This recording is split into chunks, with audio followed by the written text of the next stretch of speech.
I welcome you all once again in the name of my Lord and Savior Jesus Christ. I bless you all in the name of Jesus.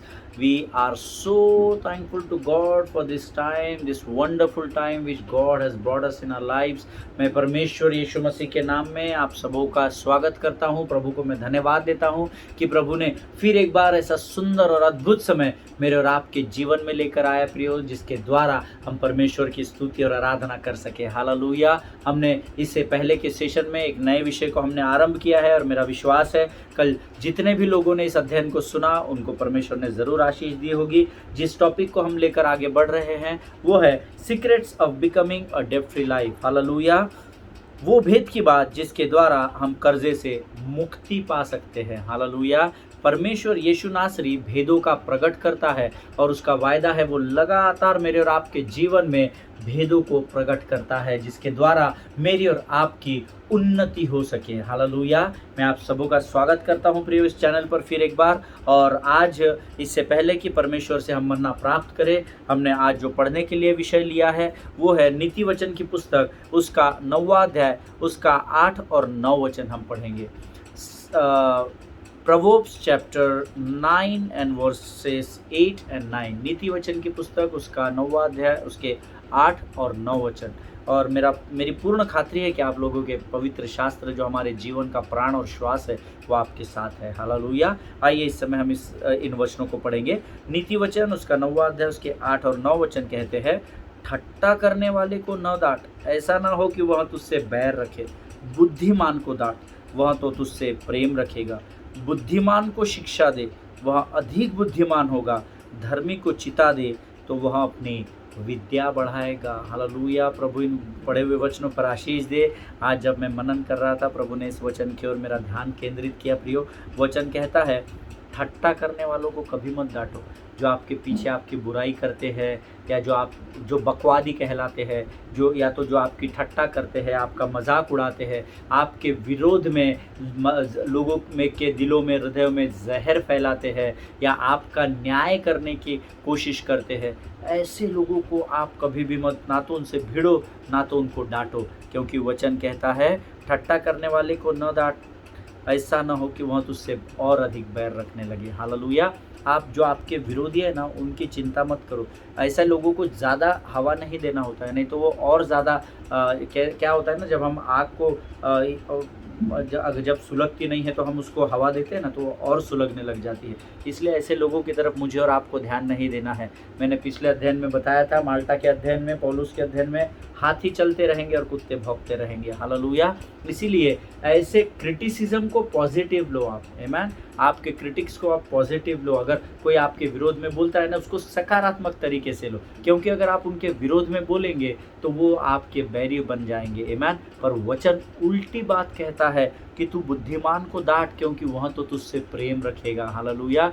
जब हम किसी बुद्धिमान व्यक्ति को डांटते हैं तो वो इतना बुद्धिमान और सुलझा हुआ होता है कि वो अपनी गलती को समझ जाता है कि इस व्यक्ति ने मुझे डांटा है, हाँ मैं यहाँ गलत था, और वो तुमसे अधिक प्रेम करने लगेगा, ऐसा वचन कहता है। हालेलुया। वचन बताता है तू बुद्धिमान को शिक्षा दे तो वह अधिक बुद्धिमान होगा। हालेलुया। प्रभु इन बातों को समझने के लिए आपको और मुझे बुद्धि और ज्ञान से भरे, क्योंकि हमने उसके आगे का अगर आप वचन पढ़ेंगे तो यहोवा का भय मानना ही बुद्धि का आरंभ होता है। लेकिन वो हमारा विषय नहीं है, हम कभी और उसके विषय में सीखेंगे।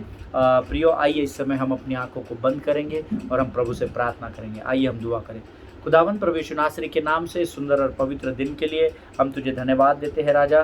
तेरी उपस्थिति हमारे मध्य में ऐसा हम विश्वास करते हैं प्रभु जी। परमेश्वर पिता, आज के आने वाले वचनों को हम तेरे हाथों में समर्पित करते हैं राजा, क्योंकि तेरी उपस्थिति हमारे बीच में है। हम जानते हैं प्रभु तू आज हमसे बात करने वाला है।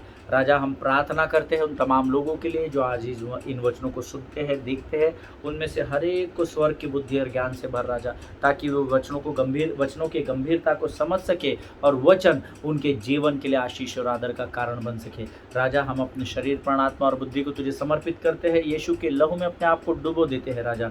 स्वर्गदूतों को यीशु नासरी के नाम से हमारी सेवा टहल के लिए नियुक्त करते हुए इस विनती को धन्यवाद के साथ यीशु नासरी के नाम से मांगते हैं। सुन और बड़ी दया से ग्रहण कर। आमीन। आमीन। हालेलुया। प्रियो, हमने कल से एक नया विषय शुरू किया है और मेरा विश्वास है हमने कल जो अध्ययन किया वो ज़रूर आपने उसको गंभीरता से लिया होगा और कुछ बातों को तो ज़रूर परमेश्वर ने आपको बताया ही होगा। कल हमने जो अंतिम समय में वचन अध्ययन किया था that was 2 Corinthians chapter 8 and verse 2। दूसरा कुरिन्थियों उसका 8वां अध्याय उसका दूसरा वचन हमने देखा था, जिसमें मैंने आपको बताया था कि पौलुस जो है जिसने कुरिन्थियों की किताब को लिखा हुआ है, वो जब कुरिन्थियों की कलीसिया में गया तो वो उनको मकदूनिया की कलीसिया के विषय में गवाही दे रहा था कि कैसे एक साधारण कलीसिया जो बहुत धनी नहीं है, रोज़ कमा के रोज़ खाने वाली कलीसिया है, एक साधारण कलीसिया है, जब उनकी परिस्थितियां बिगड़ भी गई, उनके जीवन में क्लेश और बड़ी परीक्षाएं भी आई, तब उस परिस्थिति में भी तब भी वे उन्होंने कैसे बड़े आनंद और बड़ी उदारता के साथ परमेश्वर के राज्य में बोया। हालेलुया। प्रियो, कल हमने इस विषय में ऑलरेडी अध्ययन कर चुका है और मैंने आपको ये बताया था कि क्यों मकदूनिया की कलीसिया ने ये कार्य किया, क्योंकि मकदूनिया की कलीसिया इस भेद को जान चुकी थी कि संसार में जहाँ पर हम रहते हैं, यहाँ पर जो कुछ भी हमारे पास है, जो हम अपना है ऐसा कहते हैं, वो सब परमेश्वर का दिया हुआ है। और जब हम वही चीज़ें, वही मटेरियल थिंग्स जब परमेश्वर के राज्य में बोते हैं तो परमेश्वर की बड़ी महिमा होती है। हालेलुया। वो इस भेद की बात को वो कलीसिया जान चुकी थी प्रियो, और कितने घमंड के साथ पौलुस कुरिन्थियों की कलीसिया को इस बात की गवाही दे रहा था कि अपने क्लेश और बड़े भारी कंगालपन में भी उन्होंने बड़े आनंद और उदारता के साथ परमेश्वर के राज्य में बोया। हालेलुया। प्रियो, मैंने आपको कल एक और वचन बताया था और इसीलिए जब क्योंकि वो कुरिन्थियों की कलीसिया को सिखा रहा था देने के विषय में, तो उसने दूसरा कुरिन्थियों उसका 8वां अध्याय उसके 7वें वचन में मैंने कहा उसने 6 बातें उनको करने के लिए कही है पौलुस ने। जैसे तुम विश्वास, वचन, ज्ञान, सब प्रकार के यत्न और प्रेम हमसे रखते हो, उसी प्रकार से दान के काम में भी बढ़ते चले जाओ। हालेलुया। ये 6 बातें हमारे जीवन में बहुत ज़रूरी है। ये 6 बातें हमें लगातार प्रभु के राज्य में करना है, जिसके द्वारा परमेश्वर का राज्य बढ़ता चला जाए और हम ऊंचे होते चले जाए। हालेलुया। कौन सी बातें हैं मैंने आपको कल अंडरलाइन करने बोली थी।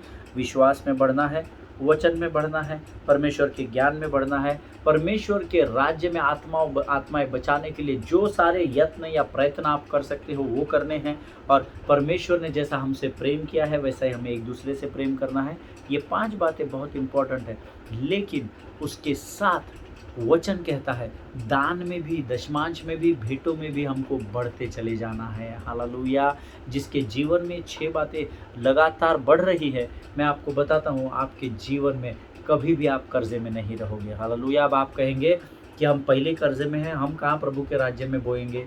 अगर मकदूनिया की कलीसिया ये कर सकती है तो आप और मैं ज़रूर कर सकते हैं। जिनके सुनने के कान हो वो सुन ले कि प्रभु का आत्मा क्या बताना चाहता है। हालेलुया। और इसीलिए इस अध्ययन में दूसरा कुरिन्थियों उसका 8वां अध्याय और उसका 9वां वचन जो है, जो मेरा बहुत ही फेवरेट वर्स है, जो मैं रोज़ अपने जीवन में कोट करता हूँ जब मैं अपने बिछौने से बाहर आता हूँ, वो हम सब पवित्र शास्त्र में निकालेंगे। दूसरा कुरिन्थियों उसका 8वां अध्याय और उसका 9वां वचन कहता है, तुम हमारे प्रभु यीशु मसीह का अनुग्रह जानते हो कि वह धनी होकर भी तुम्हारे लिए कंगाल बन गया, ताकि उसके कंगाल होने से तुम धनी बन जाओ। हालेलुया। मैं चाहता हूँ आप ये वचन ज़रूर अंडरलाइन कर ले।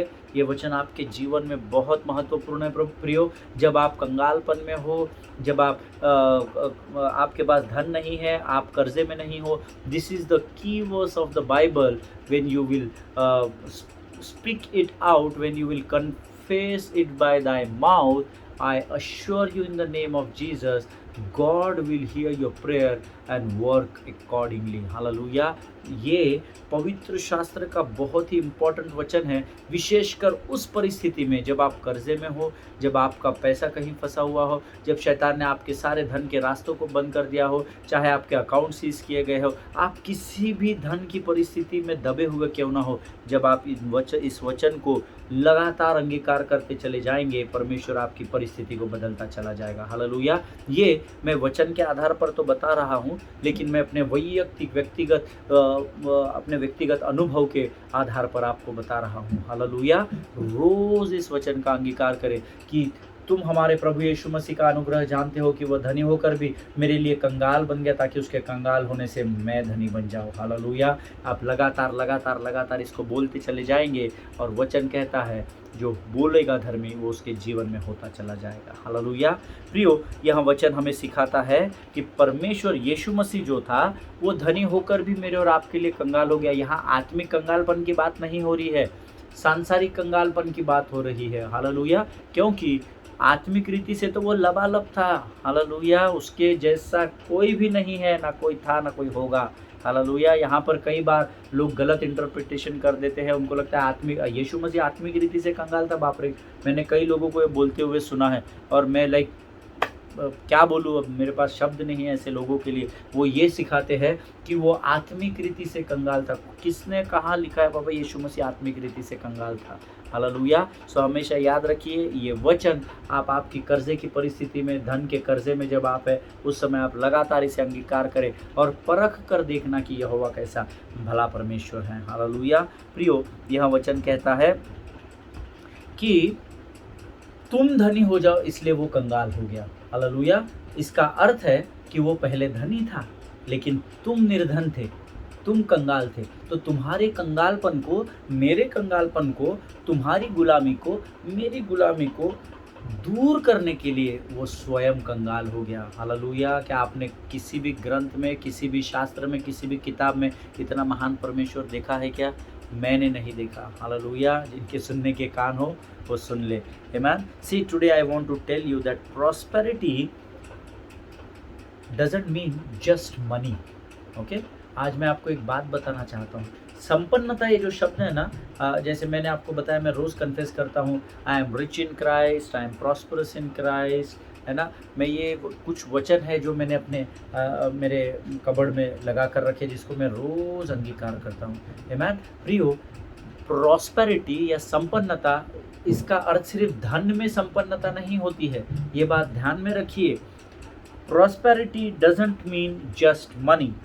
सी, मैं आपको बताऊँ, अगर इस पृथ्वी में, इस पूरे पृथ्वी में आज तक, जब से जगत की उत्पत्ति हुई, आदम को बनाया गया, तब से लेकर आज तक एक व्यक्ति है जो लगातार प्रॉस्पेरिटी में चला। केवल एक व्यक्ति संपन्नता से परिपूर्ण होकर चला, और वो व्यक्ति था स्वयं यीशु नासरी। हालेलुया। उसके अलावा कोई भी पूरी रीति से इस पृथ्वी पर संपन्न नहीं हो पाया। कुछ ना कुछ गलतियां हुई, पाप हुए, प्रभु ने कभी दिया तो वो चला गया, शैतान के लिए द्वारों को खोला गया, हमने गलतियां कर दी हमारे जीवन में और हमसे सब चला गया। But Jesus Christ walked in true prosperity according to the word of God. Hallelujah. लेकिन यीशु मसीह एकमात्र ऐसा परमेश्वर है जो अपने जीवन के संपूर्ण काल में लगातार संपन्नता में बढ़ता चला गया। हालेलुया।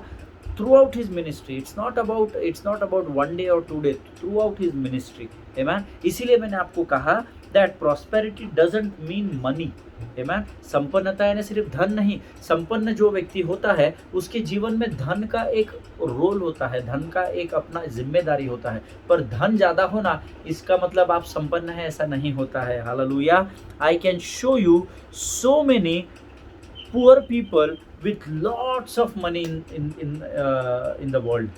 Amen. मैं आपको बताना चाहता हूँ, मैं ऐसे कई गरीब लोगों को जानता हूँ जिनके पास बहुत सारा धन है लेकिन फिर भी वो गरीब है। Amen. मेरे कई मित्र हैं, मेरे कई दोस्त हैं, मेरे कई सेवकाई करने वालों को मैंने देखा है ना, उनके पास बहुत धन है फिर भी वो कंगाल है। हालेलुया। इसीलिए मैंने आपको कहा कि प्रॉस्पेरिटी का अर्थ सिर्फ और सिर्फ धन कमाना नहीं होता है। बहुत सारा धन आपके पास है इसीलिए आप संपन्न हो, ऐसा नहीं होता है।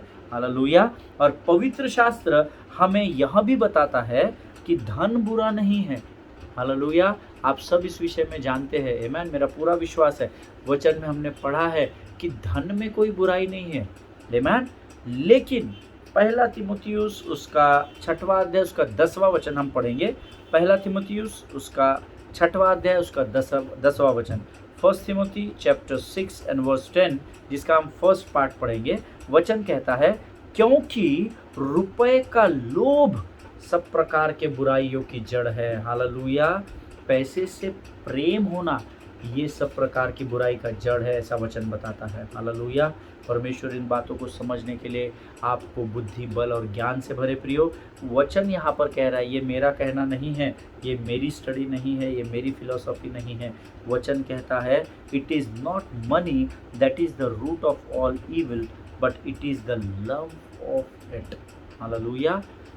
पैसा बुराई की जड़ नहीं है, लेकिन पैसे का लोभ जो है वो बुराई को उत्पन्न करता है। हालेलुया। प्रियो, इस वचन को बड़ी गंभीरता से आप अध्ययन करना, तो परमेश्वर आपको बहुत सारी बातों को बताएगा, ऐसा मेरा विश्वास है। हालेलुया।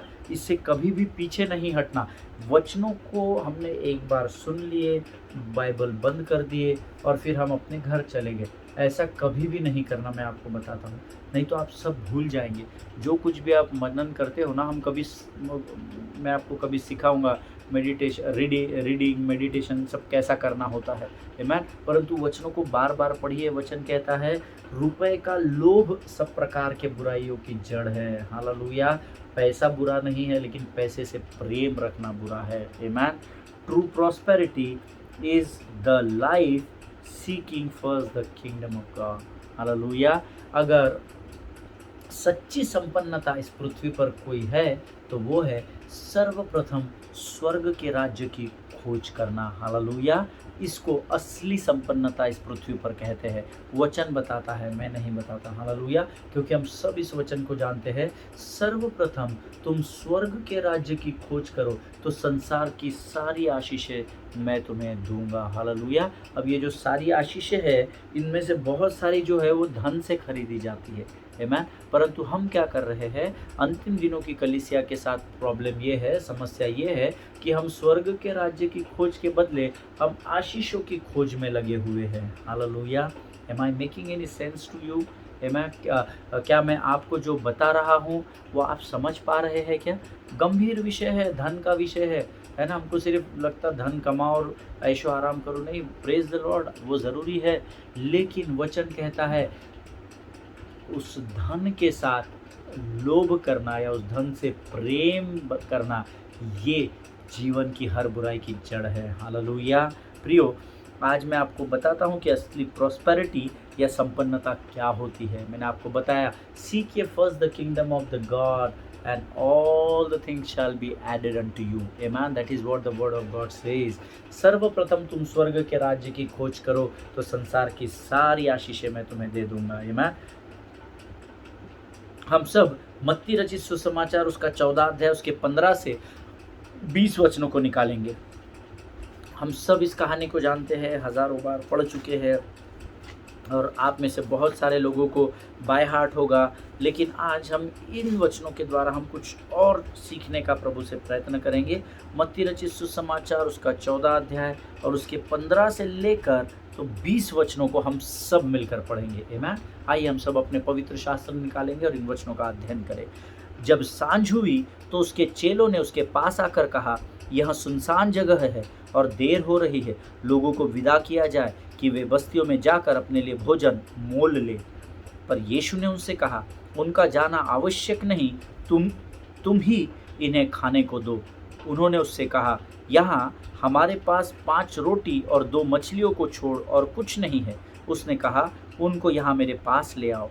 तब उसने लोगों को घास पर बैठने को कहा और उन 5 रोटियों और 2 मछलियों को लिया और स्वर्ग की ओर देखकर धन्यवाद किया और रोटियां तोड़ तोड़ कर चेलों को दी और चेलों ने लोगों को।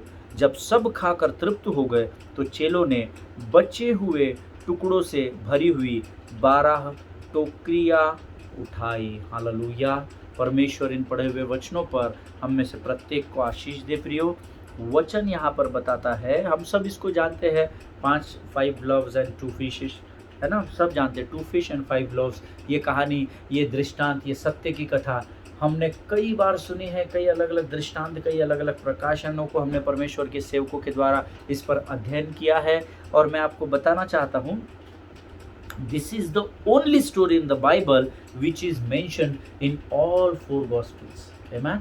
ये केवल एक ही ऐसा दृष्टांत है या ये केवल एक ही ऐसा वाकया है जो चारों सुसमाचारों में लिखा है, मत्ती, मरकुस, लूका, यूहन्ना, इन चारों में, चारों किताबों में ये एकमात्र ऐसा अध्ययन है जो चारों किताबों में लिखा गया है। हालेलुया!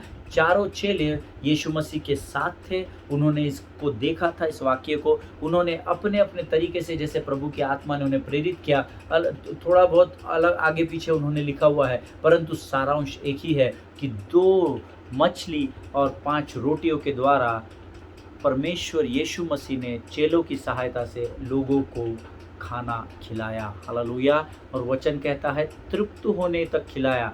एक बिरयानी पार्सल लो और घर जाओ, पेट नहीं भी भरेगा तो हमको मत बताओ, ऐसा खाना नहीं खिलाया। वचन कहता है 20वां वचन, जब सब खाकर तृप्त हो गए, यानी पेट भरने तक, गले तक खाना खिलाया। हालेलुया! इसको कहते हैं संपन्नता। हालेलुया! आमेन। प्रियो, now this is the real example of true prosperity.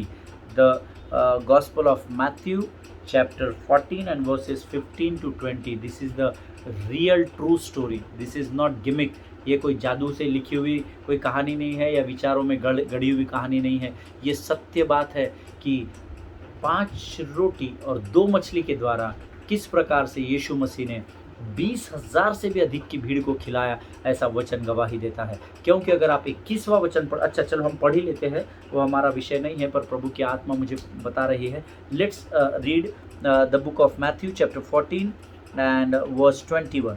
और खाने वाले स्त्रियों और बालकों को छोड़कर 5,000 पुरुषों के लगभग थे। दैट मीन्स 5,000 केवल पुरुष थे और स्त्रियां और बालक भी थे। उनको छोड़कर, अर्थात पुरुष थे ही थे, पर बालक भी थे और स्त्रियां भी थी। हालेलुया! कई बार कई लोगों को हमने कहा है 5,000 से अधिक लोग थे, शायद 6,000 थे, 7,000 थे। जब मेरा कैलकुलेशन थोड़ा अलग है। इस अध्याय में 5 रोटी और 2 मछलियों के द्वारा परमेश्वर ने 5,000 से अधिक की भीड़ को भोजन खिलाया, ऐसा वचन गवाही देता है। इतिहास के जानकार, जब मैं इसको खोज रहा था कई वर्षों पहले, इतिहास के जानकार ऐसा बताते हैं कि ये भीड़ तकरीबन 20,000 से अधिक लोगों की थी। अब आप पूछेंगे आपको कैसे पता? एग्जैक्ट आंकड़ा मेरे को नहीं मालूम, 30,435 थे या 40,432 थे, वो मुझे नहीं पता। लेकिन ध्यान से जब हम इन वचनों को पढ़ते हैं तो प्रैक्टिकली आप देखिए 5,000 पुरुष थे। अगर हम आज का भारत देश का, बाकी दुनिया को छोड़ दीजिए, सिर्फ हम भारत देश का अगर पॉपुलेशन का जो गवर्नमेंट का जो उन्होंने एक स्लैब बनाया है उसके हिसाब से अगर हम सोचें तो आज हमको बताया जाता है हम 2 और हमारे 2, यानी एक परिवार में 4 लोग, पति पत्नी 2 बच्चे। आमेन। अगर आप मिनिमम, पुराने समयों में 2 बच्चे नहीं होते थे, है ना, बहुत सारे बच्चे परिवार में होते थे, बहुत बड़े-बड़े परिवार होते थे, 15 बच्चे, 16 बच्चे, 20 बच्चे, 8 बच्चे, 10 बच्चे। हम जानते हैं अय्यूब को 7 बेटे और 3 बेटियां थी, एक ही पत्नी से थी। हालेलुया! सो हम वो 10 का भी आंकड़ा नहीं गिन रहे मिनिमम उस समय के अनुसार से, परंतु अगर हम आज का भारत देश का आंकड़ा गिने, हम 2 हमारे 2, यानी प्रत्येक परिवार में 4 लोग, और अगर 4 लोगों के हिसाब से भी अगर हम 5,000 पुरुषों को गिने तो 5,000 into 4 is equal to 20,000। Amen.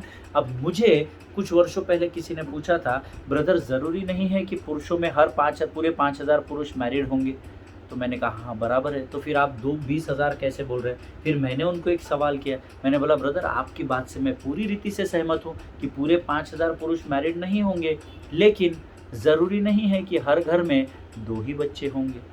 Hallelujah! So this is just the approximate, एक हम लोगों ने अंदाजन एक आंकड़ा निकाला है अध्ययन करने के लिए कि वहाँ पर तकरीबन 20,000 से अधिक की भीड़ थी। आमेन। और इस पूरे अध्ययन की एक और विशेषता मैं आपको बताता हूँ।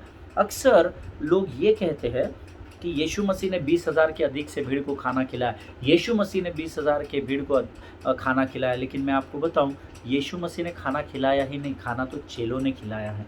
हालेलुया! लेकिन यीशु मसीह ने क्या किया उसका हम अध्ययन करेंगे, ताकि हम सच्ची संपन्नता को या ट्रू प्रोस्पैरिटी को हम समझ सके, जो हमें हमारे कर्जे से मुक्ति दिलाने वाली है। हालेलुया! प्रियो, देखिए प्रैक्टिकली अगर आप यहाँ देखेंगे तो यीशु ने भीड़ को खाना खिलाया नहीं, वो काम तो चेलों ने किया। But what Jesus did was, let's read it out. मत्ती 14:17, the gospel of Matthew chapter 14 and verse 17 हम लोग फिर एक बार पढ़ेंगे।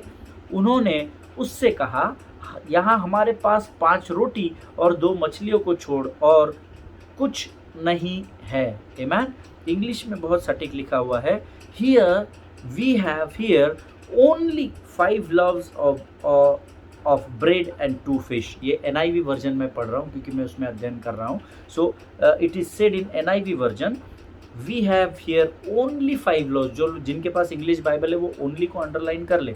और हिंदी में हमारे पास 5 रोटी और 2 मछलियों को छोड़ और कुछ भी नहीं है, यानी हमारे पास we have very little lord. हम यहाँ इतनी बड़ी भीड़ को कैसे संदेह कर रहे थे वो लोग कि हमारे पास सिर्फ 2 मछली और 5 रोटी है, प्रभु इतना सा है, कैसे हम लोग इतनी बड़ी भीड़ को तृप्त कर सकेंगे। आमीन। और उसके बाद 14-18 हम पढ़ेंगे, मत्ती रचित सुसमाचार उसका 14 अध्याय उसका 18 वचन। तब यीशु ने कहा, उनको यहाँ मेरे पास ले आओ। हालेलुया। अब यहाँ 2 चीज़ें यीशु मसीह ने एक साथ मंगाई है, या आप आपके नोट्स में लिख लीजिए। 2 things God has called together at a time. एक, उसने कहा बाबा वो 2 रोटी और 5 रोटी और 2 मछली मेरे पास लेकर आओ, नंबर 1। नंबर 2, उस भीड़ को यहाँ मेरे पास लेकर आओ। आमीन। उसने दोनों को एक साथ अपने करीब बुलाया है। आमीन। नाउ एक्चुअली यहाँ पर हम देखते हैं कि यीशु मसीह ने तो भीड़ को खाना खिलाया ही नहीं। आमीन। But what he did is, number 1 he prayed, उसने प्रार्थना की। Number 2 he blessed that food, उसने उस भोजन को आशीषित किया। Number 3 he broke that food. Hallelujah. उसने उस रोटी के टुकड़े किए और धन्यवाद दिया, ऐसा वचन कहता है। हालेलुया। दैट मीन्स उसके बाद उसने इन बातों को करने के बाद उसने चेलों को दिया और चेलों ने लोगों को दिया। ये मैं नहीं कह रहा, ये पवित्र शास्त्र कह रहा है। कौन से वचन में लिखा है? ये लिखा हुआ है 19 वचन में। तब उसने लोगों को घास पर बैठने को कहा और उन 5 रोटी और 2 मछलियों को लिया और स्वर्ग की ओर देखकर धन्यवाद किया और रोटियां तोड़ तोड़ कर चेलों को दी और चेलों ने लोगों को। हालेलुया। उसने लोगों को जाकर नहीं बांटा practically, amen, but what he did was more important. He prayed, he blessed that food and he broke that food. Hallelujah. कितने आनंद की बात है। कई बार जब हम वचन सुनते हैं तो हम जल्दी पढ़ते हैं, जल्दी सिखाते हैं, जल्दी सुनते हैं, बाइबल बंद करते हैं और तुरंत मटन की दुकान पे भागते हैं क्योंकि बंद हो जाती है। हालेलुया। आप नहीं, आप ऐसे लोग नहीं हैं, परंतु बहुत सारे लोग आने से ज़्यादा वापस जाने की जल्दी में रहते हैं। आमीन। पर जब मैं इस वचन को बड़े गहराई में जाकर और बड़े सुकून के साथ अध्ययन कर रहा था तो प्रभु ने इस बात को मुझ पर प्रकट किया कि अमित, इतने लोग कहते हैं यीशु ने खिलाया, यीशु ने प्रैक्टिकली खिलाया ही नहीं, लेकिन यीशु ने जो किया वो खिलाने से बढ़कर था। हालेलुया। क्योंकि खिलाना तभी संभव था जब मल्टीप्लिकेशन होना था। हालेलुया। उसने क्या किया? He prayed, He blessed that food and he broke that food। उसने प्रार्थना की उस भोजन पर, प्रभु का धन्यवाद दिया और प्रार्थना की। उसने उस भोजन को आशीष दी और उसने परमेश्वर की ओर देखकर धन्यवाद के साथ उस भोजन को टुकड़ा किया। हालेलुया। उस रोटी को उसने तोड़ा, आमीन, और बाद में उसने अपने चेलों को दिया और वचन कहता है चेलों ने आगे लोगों को खाना खिलाया। हालेलुया। परमेश्वर इन वचनों को समझने के लिए आपकी सहायता और मदद करे। मैं आपके लिए लगातार प्रार्थना कर रहा हूँ कि प्रभु आपको स्वर्ग की बुद्धि और स्वर्ग के ज्ञान से भर दे। हालेलुया। आइए प्रियो, इस समय हम अपनी आंखों को बंद करेंगे और हम प्रार्थना करेंगे। धन्यवाद और धन्यवाद के साथ फिर एक बार तेरे अनुग्रह के सिंहासन के सामने आते हैं राजा।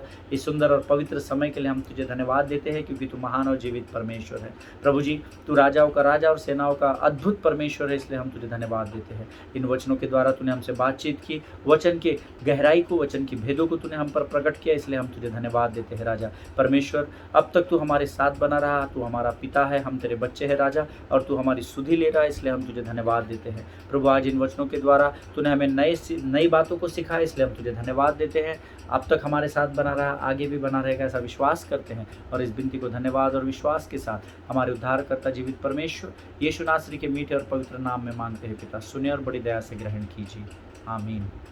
परमेश्वर आप सबों को बहुत से आशीष दे। हम अगले सेशन में फिर एक बार मिलेंगे और फिर अधिक गहराई में हम जाएंगे। हालेलुया। तब तक आप स्वस्थ बने रहिए, सुरक्षित बने रहिए। एक दूसरे के लिए हम प्रार्थना करते रहे, अपने पासबानों के लिए, उनके परिवारों के लिए प्रार्थना करना न भूले प्रभु प्रियो, और प्रभु से लगातार प्रार्थना में अपने सेवकाई को ऊंचा उठाने की विनती करें कि प्रभु तू हमारी सेवकाई को ऊंचा उठा, वो सेवकाई जो तूने हमें दी है। हालेलुया। जब आप इस प्रकार से प्रभु से प्रार्थना करेंगे और जब आपको ये स्मरण रहेगा कि आपका कुछ नहीं है, सब कुछ परमेश्वर का है, तो विश्वास करें परमेश्वर आपको बहुत की आशीष से भरेगा। Hallelujah. God bless you all.